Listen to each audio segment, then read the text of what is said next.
నమస్తే తెలంగాణ ప్రజలారా, నేను మీ అలెగ్జాండర్. ఇగో బాక్సర్ నిఖత్ జరీన్కు డిఎస్పి ఉద్యోగం. ప్రపంచ బాక్సింగ్ ఛాంపియన్ నిఖత్ జరీన్కి రాష్ట్ర ప్రభుత్వం డిఎస్పి ఉద్యోగం కల్పించింది. ఇందుకు సంబంధించిన నియామక పత్రాన్ని డీజీపీ జితేందర్ ఆమెకు అందించారు. జరీన్కి గ్రూప్ 1 ఉద్యోగం కల్పిస్తామని సీఎం రేవంత్ గతంలో ప్రకటించిన సంగతి తెలిసిందే. కాగా తన ప్రదర్శనల ద్వారా రాష్ట్రం దేశానికి గొప్ప పేరు తీసుకొచ్చినందుకు ఆమెకు ఈ ఉద్యోగం ఇచ్చారు. డిఎస్పి ర్యాంకులోకి నేరుగా ప్రవేశం కల్పించారు. ఓకే, సంతోషం. తెలంగాణ ప్రభుత్వానికి గౌరవనీయులు ముఖ్యమంత్రి రేవంత్ రెడ్డి గారు కూడా ధన్యవాదాలు తెలియజేస్తాం. ఎందుకు అంటే క్రీడల్ని కూడా ప్రోత్సహిస్తున్నందుకు. కానీ గ్రూప్ 1 మీద కేసులు పడి ఉన్నాయి. ఒక సైడు స్పోర్ట్స్ కేటగిరీలో అన్యాయం జరిగింది. కేవలం ఫామ్ 1 వాళ్ళనే, ఇంటర్నేషనల్ ఆడిన వాళ్ళనే తీసుకుంటా ఉన్నారు. మరి యూనివర్సిటీ గేమ్స్ ఆల్ ఇండియా లెవెల్లో ఆడిన వాళ్ళకి, మరి స్టేట్ లెవెల్లో ఆడిన వాళ్ళకి కూడా అవకాశం కల్పించాలి. కనీసం సర్టిఫికేట్ వెరిఫికేషన్ చేయండి.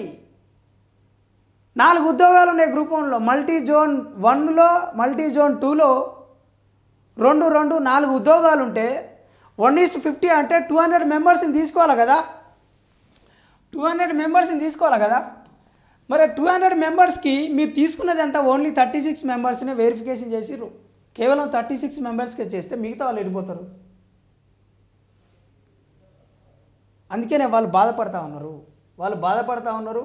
మరి ఈ స్పోర్ట్స్ కేటగిరీకి సంబంధించి కూడా మరి ఈ కేసుని మరి హైకోర్టులోనే ఇంకా మూలుగుతూ ఉన్నది. అది ప్రమాదం అని చెప్పేసి వాళ్ళు చెప్తా ఉన్నారు. మరి ఎప్పుడు తెలంగాణ ప్రభుత్వం మొద్దు నీరు వదులుతుంది? ఈ స్పోర్ట్స్ కేటగిరీకి సంబంధించి కూడా, క్రీడాకారులకు సంబంధించి కూడా హైకోర్టులో కేసు ఉన్నది. ఇందులో కూడా హైకోర్టులో కేసు ఉన్నది. మరి దీన్ని కూడా క్లియర్ చేయలేదు.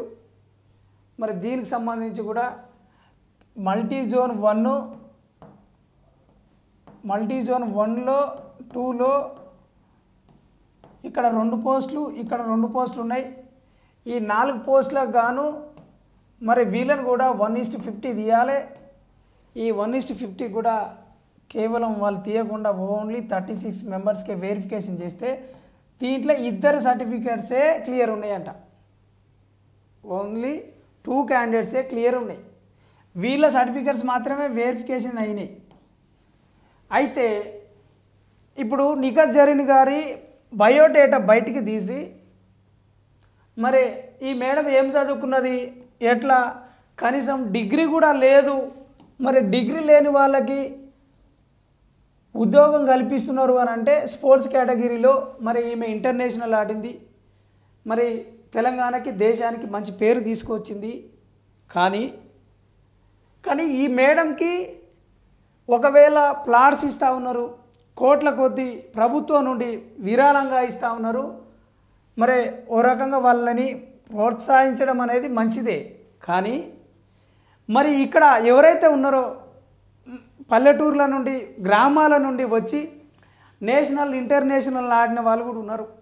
ఆల్ ఇండియా గేమ్స్ ఆడిన వాళ్ళు కూడా ఉన్నారు. ఆల్ ఇండియా గేమ్స్ ఆడేటోళ్ళు కూడా ఉన్నారు. మరి వీళ్ళకి అవకాశం కల్పిస్తే బాగుంటుంది కదా. ఆల్రెడీ ఈమె సెట్ అయింది కదా, ఈమె ఆర్థికంగా సెట్ అయింది. కనుక మరి వేరే వాళ్ళకి అవకాశం కల్పిస్తే బాగుంటుంది. ప్రభుత్వం గొప్పలకు పోయి మరి ఈ విధంగా గ్రూప్ 1 ఉద్యోగాలు అట్లా కట్టబెడితే మేము కూడా నష్టపోతూ ఉన్నాం అని చెప్పేసి ఈ క్రీడాకారులు స్పోర్ట్స్ కేటగిరీలో కూడా మరి జరిగిన అవకతవకల మీద వాళ్ళు కేసు వేసి ఉన్నారు. ఫామ్ 1, 2, 3, 4 అని ఇట్లా ఫామ్స్ ఉంటాయి. దానికి సంబంధించి కేవలం ఫామ్ 1 వాళ్ళనే సెలెక్ట్ చేసిర్రు. అయితే మిగతా వాళ్ళని సెలెక్ట్ చేయలేదు. ఎందుకు అనేది కూడా దాని మీద వాళ్ళు గతంలో స్పోర్ట్స్ కేటగిరీకి సంబంధించిన జీవో 74 అయినా 85 అయినా మరి తదితర అన్నీ వాళ్ళు తీసుకొచ్చిన జీవోలు అన్నీ క్లబ్ చేసిన దాని మీద, ఇచ్చిన దాని మీద కూడా కేసు ఉన్నది. మరి కేవలం ఈ మేడంకి కల్పిస్తే మరి ఆ మేడంతో పాటు ఎవరున్నారు అని అంటే మన క్రికెట్ ఆడిన సిరాజ్ గారు కూడా ఉన్నారు. సిరాజ్ కూడా మరి ప్రకటించే అవకాశం ఉన్నది. మరి ఒక సైడ్ కేసులు ఉన్నాయి, ఒక సైడు అది గ్రూప్ 1 మెయిన్స్ జరుగుతుందో మరి రద్దు అవుతుందో తెలియదు. మరి ఎందుకని ఉద్యోగాలు ఇస్తున్నారు అని చెప్పేసి ఒక సైడు మేధావులు మరి అదేవిధంగా మెయిన్స్ రాయబోతున్న అభ్యర్థులు ప్రిలిమ్స్ రాని అభ్యర్థులు కూడా మరి ప్రభుత్వాన్ని ప్రశ్నిస్తూ ఉన్నారు. అంటే ఇండైరెక్ట్గా గ్రూప్ 1 ముందరికి పోతుంది అని చెప్తా ఉన్నారా, లేదు మొండిగా ఇట్నే ముందరికి తీసుకుపోయి ఈ ఎగ్జామ్స్ పెడతామని చెప్తా ఉన్నారా ప్రభుత్వము? మరి ఇంత ప్రమాదం ఉన్నప్పటికీ మరి ఎందుకని తెలంగాణ నిరుద్యోగులు ఇంకా ఆగం చేస్తూ ఉన్నారు? ఇది చాలా ప్రమాదం కదా అని చెప్పేసి తెలంగాణ నిరుద్యోగులు వాపోతూ ఉన్నారు.